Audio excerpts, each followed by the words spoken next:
Yahya Abdul-Mateen as Wonder Man is great.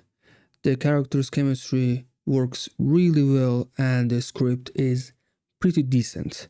So why does the show feel so empty? Well, first of all, Yahya Abdul-Mateen, as I just said, is a great addition to MCU. Every time he's on screen, it works. He's an amazing actor.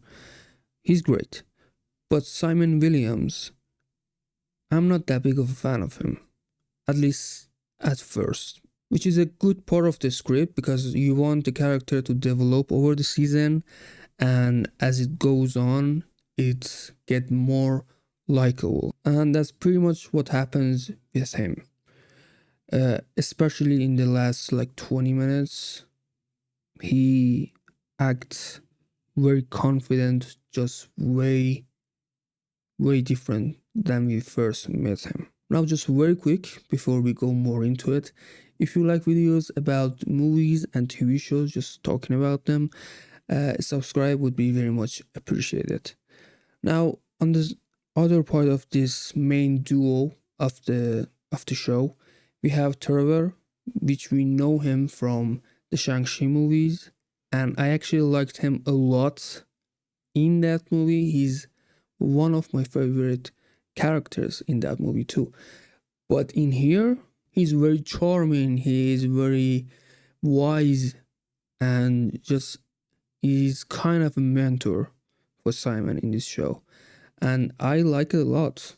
He is probably my favorite character of the show, even though like he's obviously not the main character, but I like him more than Simon. Now that we're talking about the characters of the show, there is no like real villain in the show. There is more just Department of Damage Control, and just that whole organization is the villain of the show. And this might be a little bit of a hot take. I really like Agent Clary. He is supposed to be the villain of the show, and like supposed to, he is the villain of the show, and he is a bad guy. I understand that completely, but the actor who portrayed him did such a good job.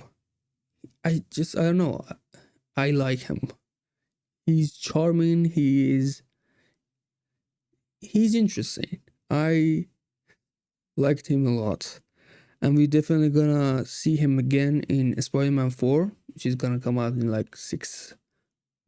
No, I'm not gonna do that. And he's pretty likely gonna be back in Spider-Man 4 since Department of Damage Control is gonna be in that movie too.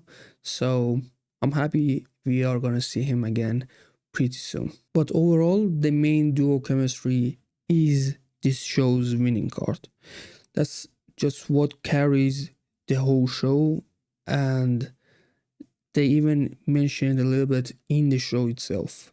That's like the chemistry that the main two character has is really obvious to just everyone. And as for the script, it's pretty good. Overall, it works. Obviously, it's not that complicated of a story. So the main thing is to make the characters' chemistry work and be able to show it to the audience, and they were definitely able to do that. Also, one of the things that they were pretty good at was pretty profound like scenes, which the kind we saw in WandaVision, and that's a pretty high praise. So they did a good job with script overall with what they had to work with. But one of the problem of the show is that you can definitely tell that they were trying to keep the budget down, and you just feel it very much so.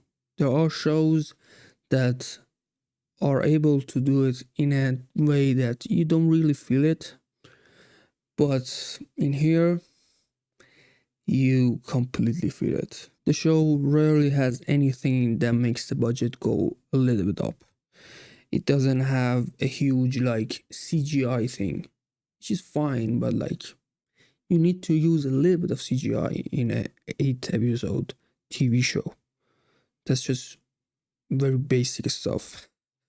The show doesn't have, as I said, big CGI, doesn't have a big fight sequence, and not just like in the fight and like CGI department, in the even in the location part of the show, they don't really have that many like beautiful locations, and it's made the show feel very small, and that's not great. Even the fact that Disney decided to release all 8 episodes of the show at once kind of give you the idea that yeah, they didn't spend that much money on the show. But as for the like binge model, I personally enjoy it a lot. I understand that it kind of kills the online chatter for the show and with that the hype. So I get it why a lot of companies don't want to use the binge model, but as a viewer, I like it a lot because I just can control when I want to watch the next episode, and I like that control over it. So as a viewer, I like it, but at the same time, I do understand the weekly model. But overall, unfortunately, the first season is very limited.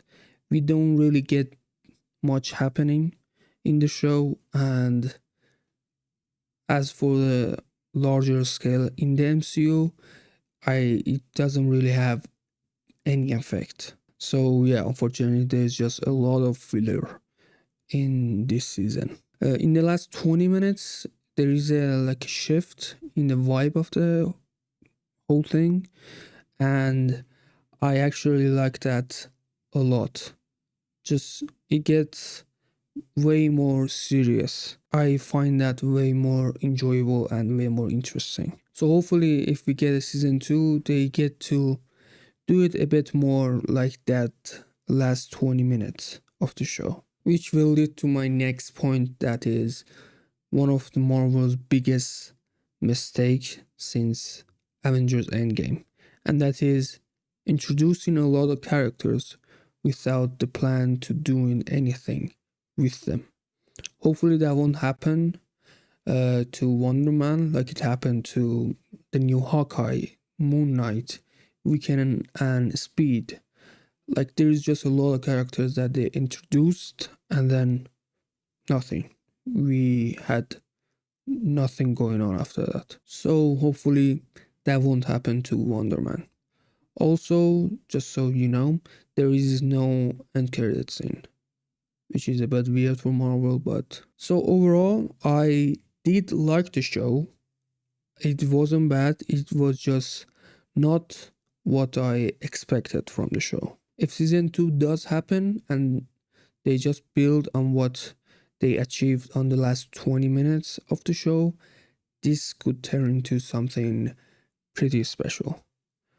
But as of now, I would say for me, it's a 6.5 out of 10. Thank you for watching the video. Let me know what you thought about Wonder Man. And if you enjoyed this video, make sure to leave a like, maybe subscribe. That would help a lot. Thanks for watching, and I'll see you on the next video.